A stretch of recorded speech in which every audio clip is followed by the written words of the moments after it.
يعطيكم العافية. الدرس اللي عنا لليوم اللي هو الفيكتور. الفيكتور مثل ما بنعرف موجود ضمن مكتبة ال STL اللي هي Standard Template Library. طيب خلونا ناخذ لمحة نظرية عن شو هو الفيكتور. الفيكتور هو عبارة عن Dynamic Array، يعني بيقدر يعمل ريسايز لنفسه بشكل اوتوماتيكلي. هذا الشيء بصير لما انا ضيف عنصر او حتى احذف عنصر، يعني حجم هذا الفيكتور دائما متغير. طيب انا بعرف الاري التقليديه اللي نحن كنا بنعرفها. انا كنت اعرف مثلا انتجر اري وبقول له حجمها 10. طيب انا لما اقول له حجمها 10 فهذا الحجم ثابت. طيب انا مثلا بدي اضيف بس 3 عناصر على هي الاري. طيب انا ليش لا احجز 10 عناصر؟ انا بالتالي استهلكت بالذاكره شيء زياده. لهيك انا لما اكون ما بعرف قديش حجم الاليمنتس اللي معي اياهم، فانا طبعا راح استخدم الفيكتور. يعني مثلا انا بدي اضيف عنصر، هذا الفيكتور حجمه كان 5، فانا ضفت عنصر جديد. طبعا كان مثلا الفيكتور فول، فانا ضفت عنصر زياده، فهي تلقائيا راح تعمل ريسايز لحجمها لهذا الفيكتور ويكبر حجمه ليصير 6 بدون ما انا اعدل الحجم او اي شيء. هذا كل شيء راح يصير اوتوماتيكلي. طيب مثل ما عم نحكي انه هو بصير اوتوماتيكلي باي ذا كونتينر. طبعا هو الفيكتور عباره عن كونتينر. الكونتينر لانه هو طبعا يعني الفيكتور هو عباره عن كونتينر تحويلي هي الشغله. الفيكتور بيوفر لي مور فليكسبل، يعني رح بيكون اكثر مرونه من التقليديه اللي هي الاري التقليديه. يعني رح يكون اكثر مرونه لانه انا فيني اكبر حجمه، فيني صغر حجمه لحاله بشكل اوتوماتيكلي، بينما الاري حجمه بيكون ثابت. وطبعا الفيكتور مثل ما عم يحكي لي انه هو بيوفر لي مساحه تخزين متقاربه، لهيك بيسمح لي انه اعمل اكسس لاي مكان موجود ضمن هذا الفيكتور عن طريق شيء اسمه البوينترز. يعني فيني اوصل لاي مكان واطبعه، مثلا اي مكان ممكن موجود بهذا الفيكتور عن طريق البوينتر فاني اطبعه. وطبعا مثل ما حكينا انه هو عباره عن بيساوي دايناميك ريسايزنج لحاله لنفسه، بيقدر يغير حجمه تلقائيا. ليش هذا الفيكتور هو المناسب لحتى استخدمه؟ لانه بيفيدني بالمواقف رح يكون حجم الداتا ستراكشر غير معروف. يعني انا عندي بروبلم، مثلا عم حل انا مساله بروبلم سولفينج، فانا كان عندي الحجم انا ما بعرف قديش ممكن يكون. يعني ممكن كل شوي زود داتا ضمن هذا الفيكتور، او مثلا انا عندي اري عاديه فانا كل شوي ممكن زود حجم. فانا طالما ما بعرف شو الحجم اللي انا لازم احجزه مبدئيا، فانا بستخدم الفيكتور. بالتالي كل ما اضيف عنصر فهو اوتوماتيكلي راح بيكبر لي حجمه. على عكس الاري التقليديه ما كان فيني غير حجمها. وطبعا الفيكتور بيتعامل مع كميات مختلفة من البيانات اللي هي مثل يعني الكاركتر، ممكن الانتجر، ممكن الفلوت، ممكن لونج، يعني ممكن أي شيء تقريبا. وهو طبعا built in function اللي هو يعني مبني ضمن function لحتى سهولة التعامل مع العناصر وإدارتها. طيب لنشوف انا عندي الفانكشن الموجوده ضمن هذا الفيكتور. عندي الايتريتور اللي رح نحكي عنه هلا، وعندي الكاباسيتي اللي هي المساحات، انا كيف بقدر اعرف المساحات والقصص هي كلها رح نتعلم عليها. الاليمنت اكسس انا كيف فيني اوصل لعناصر ضمن هذا الفيكتور كمان رح نشوف هلا كيف بننفذها. والموديفايرز اللي هن البوش باك والبوب باك والانسيرت وهالقصص، هي الشغلات كلها رح نتعرف عليها. طيب نروح لنشوف الاكواد. الفيكتور بداية مثل ما شايفين في له 3 أشكال. أول شكل اللي بيكون الفيكتور والداتا تايب والفيكتور نيم. يعني مثلا أنا بدي أعرف الفيكتور بهذا الشكل. ببساطة أنا عندي أول شيء بكتب الفيكتور، هي شيء أساسي طبعا ما فيها أي خربطة. والداتا تايب اللي بيحدده أنا مثلا بدي أحدد داتا تايب هو عبارة عن انتجر. طيب بعدين أنا بدي أسمي اسم هذا الفيكتور، مثلا أنا خليني أسميه v1 ونسيف. طيب ليش لهلا اعطيني ايرور؟ ليش ما اتعرف عليه؟ لانه طبعا انا لازم ضمن مكتبه الفيكتور. بس ببساطه بعمل له انكلود وبقول له هذا الفيكتور تبعي. هلا المفروض انه يتعرف عليه. ممتاز، مثل ما انكم شايفين اتعرف عليه الكومبايلر. طيب انا هذا الفيكتور حاليا ما حددت لا حجمه ولا شيء. طيب انا كيف بدي اضيف عناصر على هذا الفيكتور؟ طيب ببساطه مثلا بدي اضيف انا 5 عناصر. خليني اعرف لوب مثلا. انا عندي هي اللوب بتبلش الاي تبعها من الزيرو، طالما الاي كانت اصغر من الخمسه راح اقول له اي بلس بلس. وانا كل شوي بدي اضيف عنصر. طيب انا كيف بضيف عنصر على هذا الفيكتور؟ ببساطه بقول له في دوت بوش باك. يعني ببساطه انا رح اعمل بوش باك، يعني كل element هون انا رح اضيفه باخر هذا الفيكتور. بوش باك يعني من اسمه بوش باك، فهو رح يضيف لي اياها باخر شيء. فهو راح يضيف لي الاي. طيب هاي السيمي كولوم.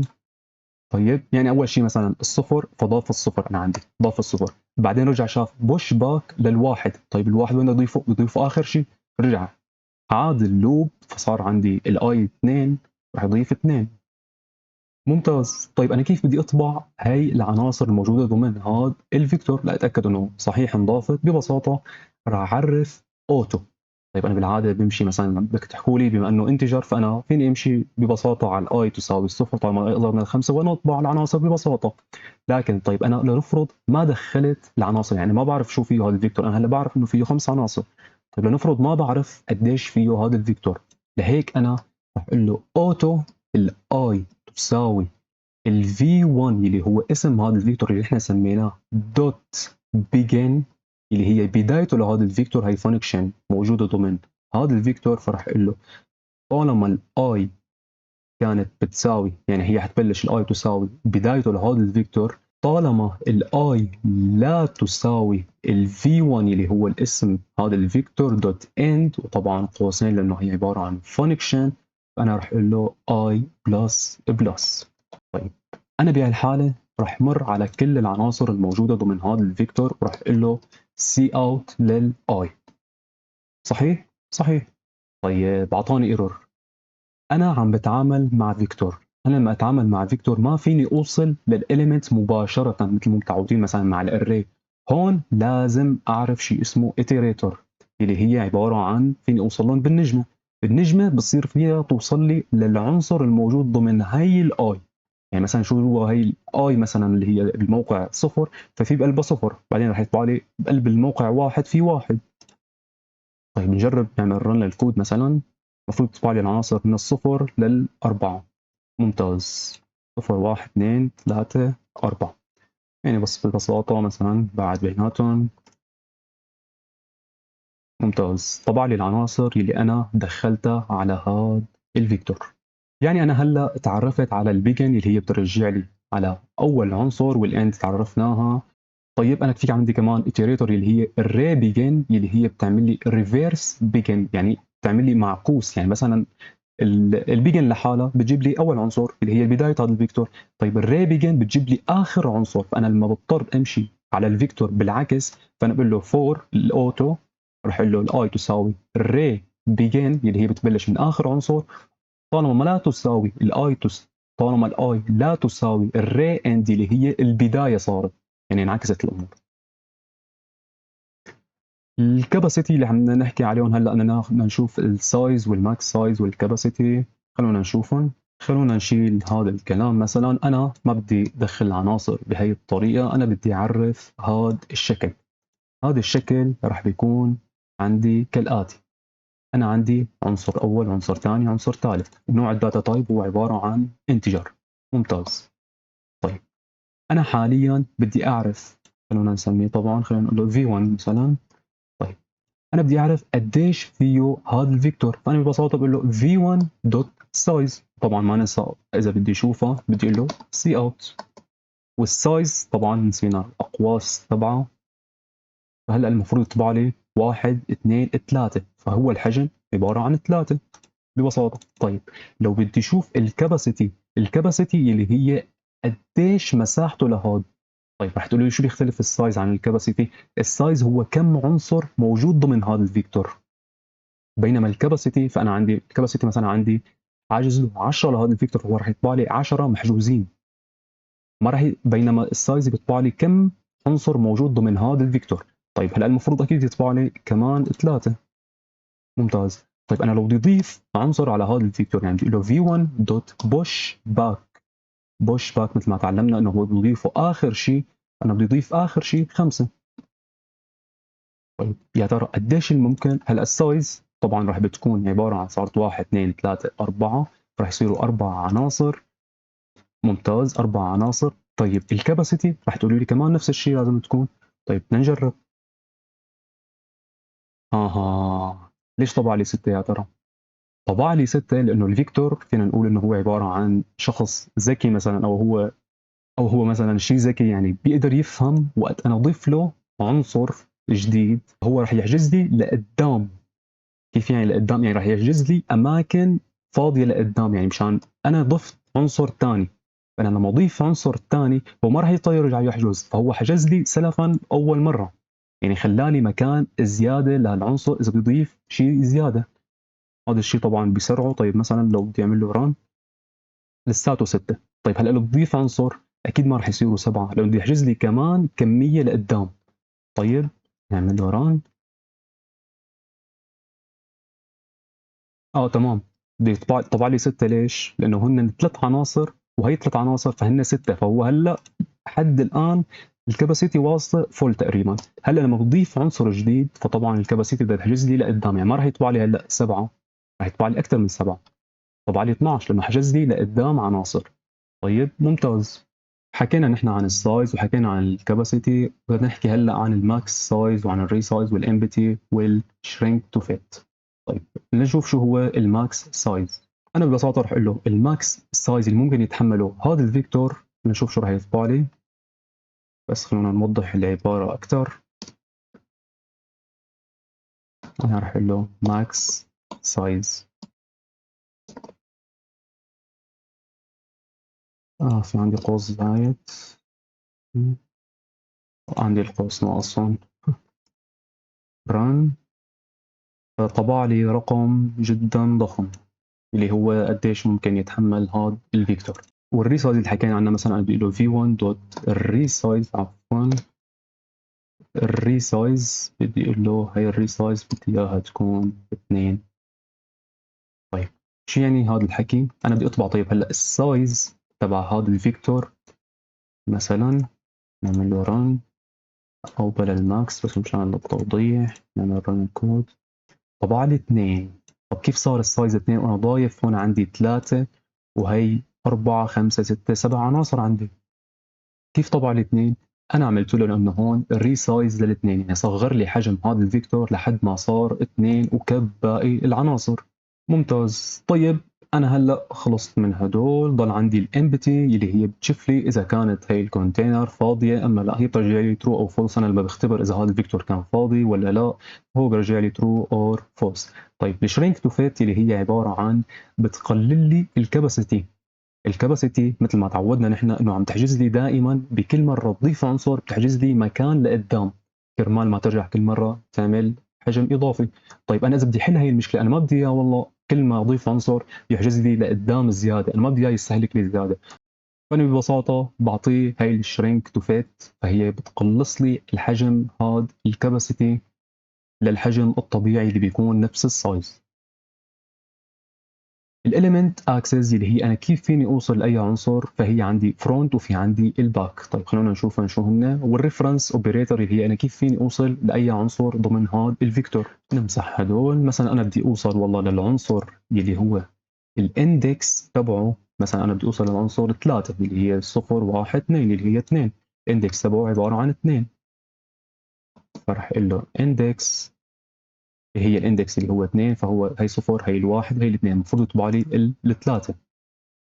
ممتاز. انا بهي الطريقه وصلت للاليمنت الموجود ضمن هذا الفيكتور. طيب انا قلت له واحد فاكيد طبعا بده يطبع لي 2. ممتاز. طيب انا بدي اطبع اول عنصر موجود ضمن هذا الفيكتور، انا كيف فيني اوصل له؟ ببساطه بقول له v1 دوت فرونت. طيب v1 دوت فرونت شو بده يطبع لي؟ طبع لي واحد اللي هو اول عنصر موجود لحاله فهمه. طيب v1 دوت باك اللي هو اخر عنصر موجود ضمن هذا الفيكتور المفروض يطبع لي 3، طبع لي 3 كمان. ممتاز. بيان عندي الموديفايرز خلينا نتعرف عليهم بمثال واحد اللي هن الساين والبوش باك والبوب باك والانسيرت والحذف والسواب والكلير. طيب لنشوف. انا عرفت فيكتور، هذا الفيكتور سميته في. طيب انا عملت في دوت اساين، انا عرفت 5 عناصر بالانيشال فاليو تبعهم راح تكون 9، يعني انا عرفت 5 عناصر القيمه الابتدائيه تبعهم راح بتكون 9. طيب خلينا نشوف. طيب اذا فيكتور اليمنت ار انا مشيت على هذا الفيكتور من الصفر لحد الفي دوت سايز اللي هو حجم هذا الفيكتور اللي تعلمناها انا كيف فيني اوصل لحجم هذا الفيكتور، انت رح تطبع لي الفي الاي اللي هي مؤشر على هذا الاي. طيب خلينا نشوف. مثل ما شايفين ذا فيكتور اليمنت ار اللي هن 4 او عفوا 5 تسعات اللي هن انا عرفت 5 عناصر الانيشال فاليو طبعا 9. ممتاز. طيب انا عملت في دوت بوش باك، فانا ضفت عنصر جديد اللي هو ال15. انا بدي اضيفه وين؟ هذا اخر عنصر المفروض تكون. طيب انا خزنت حجم هاي الفيكتور خليته بالان. طيب انا كيف فيني اوصل لاخر عنصر بما اني خزنت حجم اللي هو اخر عنصر السايز تبعه طبعا ناقص واحد، لانه انا عم بمشي ببلش من الصفر. فانا كيف بطبع اخر عنصر؟ راح يطبع لي ال 15 كمان. ممتاز. طيب في تعليمة الفي دوت بوب باك اللي هي رح تحذف لي اخر عنصر موجود ضمن الفيكتور. طيب اذا حذفت انا اخر عنصر المفروض يبقى الفيكتور عندي هيك بهذا الشكل مثل ما كان من قبل، يعني ضفت عنصر وحذفته. طيب انا هلا عملت في دوت انسيرت على الفي دوت بيجن. طيب من سلاسه هذا الفيكتور انه انا فيني اضيف عنصر باي مكان اللي بدي اياه. انا بضيف العنصر اللي هو 5 بضيفه بالبدايه. فانا المفروض هلا يطبع لي فيرست اليمنت اللي هي الفي 0 اللي هو الاندكس تبعه. فالمفروض تطبع لي the first element is 5 اللي هي انا ضفتها. وفي حال انا مثلا بدي احذف والله اول عنصر، فببساطه مثل ما انكم شايفين بعطيه عن طريق الفانكشن بقول له الفي دوت بيجن بدي اياك تحذف لي اياها. طيب the first element is أول مرة طبعناها كان 5، فهلأ صار عبارة عن 9 لأنه أنا حذفت أول عنصر. طيب بعدين تعرفنا نحن على function اللي هي الكلير، عملنا له طبعا اسم الفيكتور في دوت كلير. فأنا راح أطبع حجم هذا الفيكتور الكلير بتحذف لي كل شيء عناصر موجودة ضمن هذا الفيكتور. طيب فيكتور سايز افتر كلين صار عندي اياه هو 0، يعني ما ضل عندي ولا عنصر موجود ضمن هذا الفيكتور. طيب انا هون عرفت تو فيكتور، طبعا فيني اعرفهم بنفس الفيكتور اللي هو التابع تبعه هو نفس الشيء طبعا، بس انا بغير مسميات هون. يعني صار عندي في 1 صار عندي في 2. طيب انا ضفت بالفي 1 بوش باك ضفت الواحد والاثنين، وبالفي 2 ضفت بوش باك 3 و4. يعني عندي هون واحد واثنين وهون 3 و4. طيب انا بدي اطبع عناصر اول الفيكتور ببساطه انا عم بمشي عليه من الصفر لحد حجمه، فراح يطبع لي اياه هون. طبع لي 1 2، وبالفيكتور الثاني طبع لي 3 4. طيب انا بدي اعمل سواب بين هدول الفيكتور، يعني بدي بدل بين هذا الفيكتور الاول بين الفيكتور الثاني. ببساطه بقول له في1 دوت سواب للفي 2، فهو تلقائيا راح يفهم انه راح يبدل لي الفيكتور الاول بالفيكتور الثاني. لهيك النتيجة طبعا على نفس الحجم أنا عم بمشي. هاي الفيكتور الأول راح بيكون نتيجته 3 4، يعني انعكست الأمور، وبالفيكتور الثاني 1 2، بينما كان الفيكتور الأول هو 1 2، فصار الفيكتور الأول 3 4. ممتاز. هيك بنكون غطينا كل شيء تقريبا موجود ضمن الفيكتور. إن شاء الله يا رب تكونوا استفدتوا وموفقين جميعا.